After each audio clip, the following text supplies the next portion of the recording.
them. You can always email your questions to info@ewellsconsult.com. Again, that's info@ewellsconsult.com, or you can just respond to the IG page, the Facebook page, and just drop your questions in the comment section. Or, you can always send a DM as well. But thank you very much for those of you who are always participating in our Q&A session. So thanks again for that. So let's get right into it. Can I get right into it right now? So the first question is from Danny. Danny has two questions, but his first question is the RIT and why it's not common in Ghana. The RIT is spelled R-E-I-T. So first of all, let me explain what a RIT is. It's basically an investment vehicle, right? That allows investors to put the pool of money into what we call income generating assets, which in this case is real estate. So RIT stands for Real Estate Investment Trust. So investors, individuals that put money into this investment vehicle, and then you have like a fund manager that allots it towards various commercial or residential properties or land, just any asset that is an income generating asset. And the key thing with the RITs is to make sure that it's a diversified real estate portfolio. So with that, there is the owning and operating of the portfolio. So for example, if you have a commercial space that is both retail, has retail space, and then commercial, which is for office space, that sort of thing, it has to be owned, managed, it has to be operated. You have to get tenants in there that are paying rent. And then, after a certain period of time, there's the dividends that are paid out to each investor. So that's what a RIT is. And actually, so the question is, why is it not common in Ghana? It's common in a lot of East African countries, like I believe Kenya, Tanzania, Uganda. It's also common in South Africa and Nigeria as well. But here in Ghana, there are only two entities that have the RIT fund, and that is Republic Bank, which was formerly HFC, and then also GCB Securities. These are the two entities currently that have it here. And these entities are regulated by the Securities Exchange Commission to be able to have this RIT fund. So I know that Republic Bank has had it around since, I believe, their establishment, which is 1995 here. And then also GCB had it, I believe, in the early 2000s. So then the question is, why is it not common? Well, you have these two entities that have it. But I think with the RIT fund, if it's established in Ghana, there are a lot of factors that will affect the commonality of it. And number one is the land issues, okay?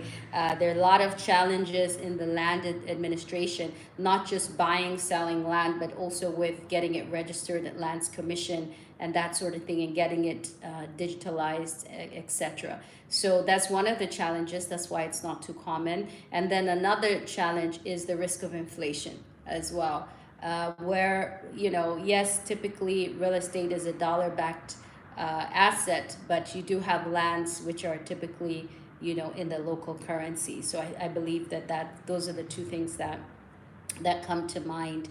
And then the third thing is also with these RITs, they have to be regulated, and it has to be regulated by the Securities and Exchange Commission, and people may not fall under the guidelines that are required to be able to have this sort of fund.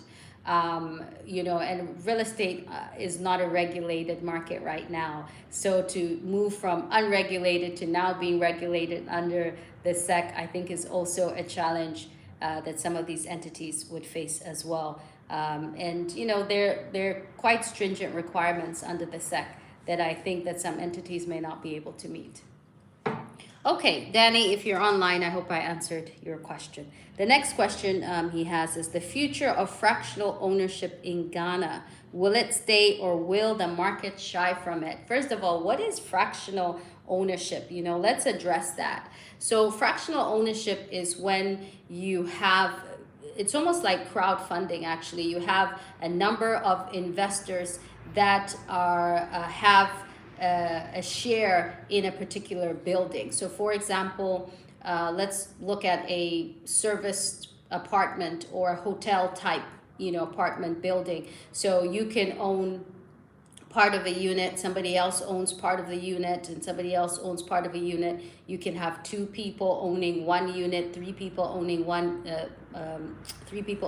unit, and that sort of thing. So you own a fraction of it. So let me give you an example. So it's like, let's say you have a pizza and you slice it, and you have various slices, and you're all having a fraction of that slice of pizza from that whole pizza. So it's the same thing. So you all own a fraction of that particular unit, or that building.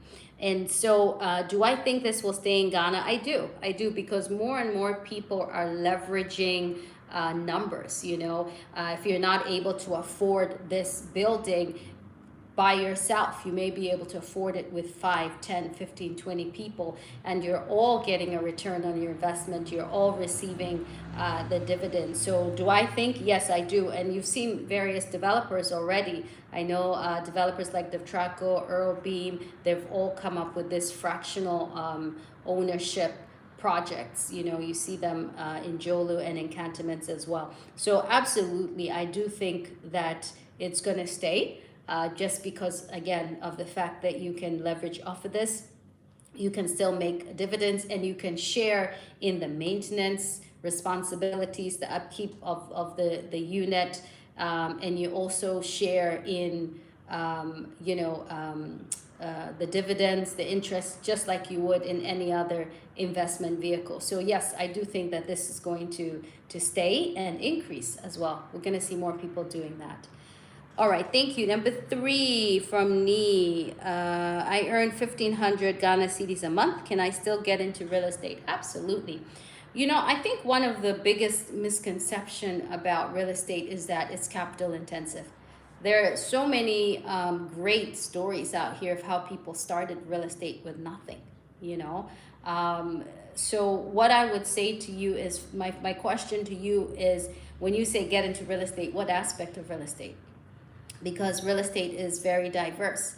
If you want to become a real estate broker, real estate agent, you can get into real estate with little money or no money, actually, because you can work for a real estate agency. And then you can use if you're talking about buying land, you can use your commissions to purchase land. The other thing I would say as well is, I talked about leveraging off of numbers earlier. There's, let's say, land that's 15,000 Ghana cedis, right? If you can come up with 1,500 cedis and get, 9 of your friends to make it a total of 10 of you to come up with 1,500 cedis, then you can buy that plot of land and then make the highest and best use of that land depending on its location. If it's by the roadside, maybe you could decide to lease it, for shops or retail space or commercial space. Or you could decide to lease it for a car wash or whatever it is. The bottom line is you need to find the highest and best use of the land depending on where it is. And even if you decide to do absolutely nothing, you just wall it, gate it, get it registered, form a business contract between yourselves, or even a business name, get it registered. And then 5 years, 10 years down the road, you can decide that's your exit strategy, is to just hold and then resell. You're definitely going to make money off of it because of the appreciation. So it's all about doing your research, finding out where the emerging markets are, where there's development coming to that area. And then when you see appreciation in that area, you know that, okay, let's hold this for another 5 years, 7 years, 10 years, and then we can sell it. And then you end up with a lump sum, and then you can reinvest in real estate. You can inject that into a business. So there's so many avenues.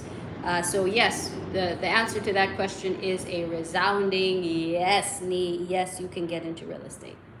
Okay. Any other questions, folks? Any other questions? I want to answer some more questions. If you have any questions, please. Okay, so More Better Living Life was asking, do you have any info on commercial real estate on the ocean, snorkeling and scuba diving? But like you said, she thinks you answered that in your earlier response. I mean, what to talk about? Okay, so let me make sure I understand the question. You're asking about commercial real estate by the beach, right? Okay, and you want to know if there is commercial real estate by the beach right now. It's a great avenue. It's something that I would definitely encourage you to explore because right now we do see a lot of residential, properties by the ocean, with oceanfront views, beachfront views, that sort of thing. But I would definitely say commercial is something to look into. Commercial space overlooking the ocean or right beachfront property with that is also very good.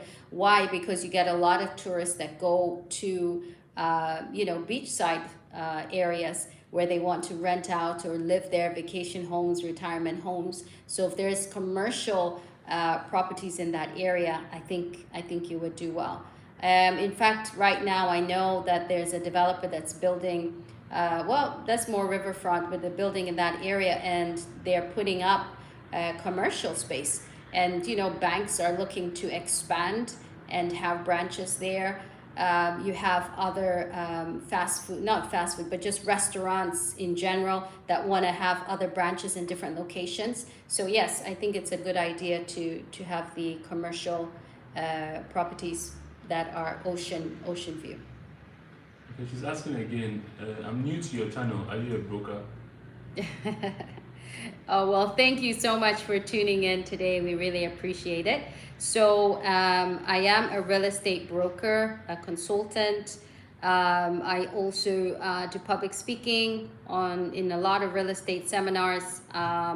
We host workshops, trainings. So we provide advisory services as well for investors, home buyers, developers as well. So yes, that's what we do here. And yes, to sum it up. Okay. You have a question? Yes. This is from Samuel Aim. How do you get the right leads if you work within the luxury real estate market, especially in Ghana? Hi, Samuel. Thank you so much for your great question. When it comes to luxury, it's all about your network. It really is about your network. So what I would encourage you to do is if you want to get potential leads, good quality leads for the luxury space, you've got to go to the right places. There are certain restaurants you can go to here. There are certain business seminars or conferences you can go to. Begin to build your database of high net worth individuals. These are individuals that only go to specific places. For example, they may not necessarily be on Instagram or Facebook or that sort of thing. These are individuals that you will find, as I mentioned, in seminars, and they come through networking, conferences, and there's some restaurants you can go to, events that you can go to as well, and hand out your business card. But first of all, when it comes to sales, it's all about relationship. So you don't want to meet a high net worth person and then shove your business card down their throat, so to speak. But what you could do is build that relationship, because then they have other friends who are also high net worth individuals. So the answer to that question is make sure you're at the right place or the right places. I hope that helps, Samuel. If you have a follow-up question, that's good too. Okay, Facebook. Ari Home Africa. Why is the real estate market in Ghana not regulated? Thank you for tuning in, Ari Home Africa. Hello. This is something that has been on the books for a long time. I was one of the individuals under Gareb that went to Parliament to talk about this. We have tried a lot to help get the market regulated. But this is something that comes from the government. The government has implemented the Real Estate Council, which is supposed to be the entity that regulates the market. But they have not started yet. They were supposed to actually this year, March. They haven't. So myself and six other individuals started GAREB, Ghana Association of Real Estate Brokers, just so that we could try to bring sanity into the market. So they are code of ethics, their rules, regulations, that must be adhered to. So we have, tried our part. We train a lot of real estate agents, and we try to bring a lot of credibility to the market. So we have tried to do that, but it has to come from a governmental body, just the same way you see Bank of Ghana regulating the financial market. You see SEC, Securities and Exchange Commission, regulating the investment market. So, it has to be regulated by, a governmental body. So we've tried. All right, any other questions? Yes, back on IG, More Better Living Life. It's a follow-up question from the Sure, original one. sure. Do you help with this? And if so, how can I connect with you? Yes, absolutely. So I do provide advisory services. So please, you can send a DM with your information, or you can email info@ewallsconsult.com, and we'll be sure to get back to you, or you can call the office line. I think we'll have somebody type that in the comment section or DM you the office line. Okay, any other questions? Let me even pull up the office line. It's 030-824-4571. Again, that's 030-824-4571. And you can also stop by our office. We're in East Legon, 39 Garden Road. We're opposite Exhale Lounge. We're on that street on your way to ANC Mall. Okay. Any other questions?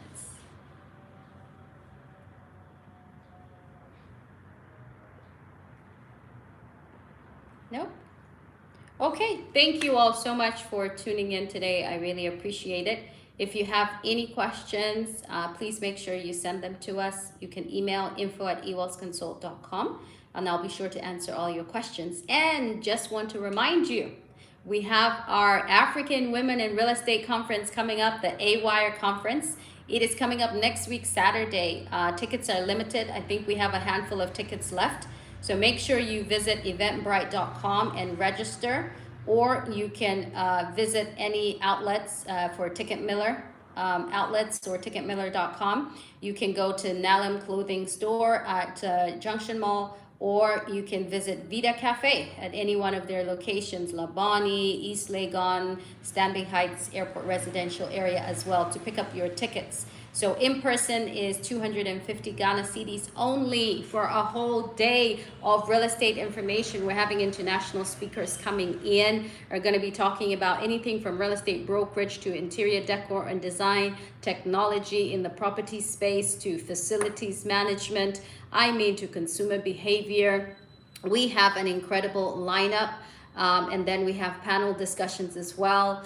And then, ladies, we will then enjoy ourselves with lunch by the pool as we network with other powerful women of influence in the real estate space, and those also aspiring to join real estate. So it's 9 a.m. at the African Regent Hotel. That is May 20th. So make sure you join us there. Please make sure you register, because seating is limited. We're going to have an incredible time. And then we have a surprise guest of honor that we will be honoring. It's a woman who has pioneered in the real estate space and has such tremendous accomplishments and achievements, and we all celebrate her and look up to her in the real estate market. So she will be receiving a award, a plaque, a recognition and acknowledgement from us as well. So get ready to meet this incredible woman. We'll be unveiling the surprise guest of honor very soon.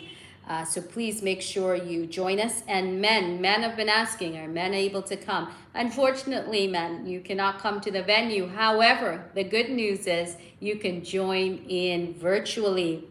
Make sure you register though, so that the link can be sent to you on the day of the event. It's 100 CDs, and you'll be able to watch the entire event in the comfort of your home or your office if you're working that day. So men, you can definitely register online and join in. So let's make sure we put the Eventbrite link in the comment section. Please make sure you register and share it as well, okay? All right, any other questions before we log off for the day? All right. If not, I will see you this time next week. We're on every Wednesday live at 3 p.m. Thank you so much.